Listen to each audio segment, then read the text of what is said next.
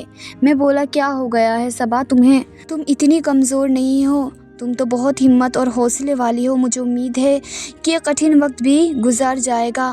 پھر میں نے اسے اپنے مالک کے وفات کے بارے میں بتایا تو وہ بہت اداس ہو گئی تھی۔ کہنے لگی، نوید اتنا اچانک سے انتقال کیسے ہو گیا؟ میں بولا، مجھے اس متعلق تو کچھ خبر نہیں ہے، مگر جب میں چھٹی لے کر گھر واپس آنے لگا تھا تب مالک نے مجھ سے کہا تھا کہ وہ میرے ساتھ کوئی ضروری بات کرنا چاہتے ہیں۔ مجھے اس بات کا اتنا بہت افسوس ہے کہ زندگی میں اتنی مہلت ہی نہیں دی کہ وہ دل کی بات میرے ساتھ کر سکتے۔ پھر میں نے اسے اپنے خواب کے بارے میں بتایا تو وہ چونک گئی تھی۔ کہنے لگی، نوید، مردے یوں ہی کسی کے خواب میں نہیں آ جایا کرتے، یقیناً وہ آپ سے کچھ کہنا چاہتے ہوں گے۔ جب آپ نیند سے بیدار ہوئے آپ کو چاہیے تھا کہ فوراً طور پر اپنے مالک کے کمرے میں جاتے۔ میں بولا، صبا تم کیسی باتیں کر رہی ہو؟ وہ آدھی رات کا وقت تھا اور تب مالکن بھی اپنے کمرے میں موجود تھی، وہ عدت میں ہے۔ یوں جوان مرد کا کسی عورت کے کمرے میں جانا مایوس سمجھا جاتا ہے۔ صبا بولی، نوید، آپ اپنے خواب کے متعلق اپنے مالکن کو بتا دیں، شاید وہ آپ کی کوئی مدد کر سکے۔ میں بولا، ہاں اب ایسا ہی کچھ کرنا ہوگا۔ پھر میں اپنی بیٹی کے متعلق باتیں کرنے لگا۔ اتنی دیر میں ملازمہ میرے پاس آئی اور بولی، بیگم صاحبہ کا حکم ہے کہ گاڑی نکال لو۔ میں نے اس بات میں سر ہلا دیا اور فون بند کر کے اپنے کمرے سے باہر آ گیا تھا۔ میں نے گاڑی سٹارٹ کی تو مالکن آ کر بیٹھ گئی تھی۔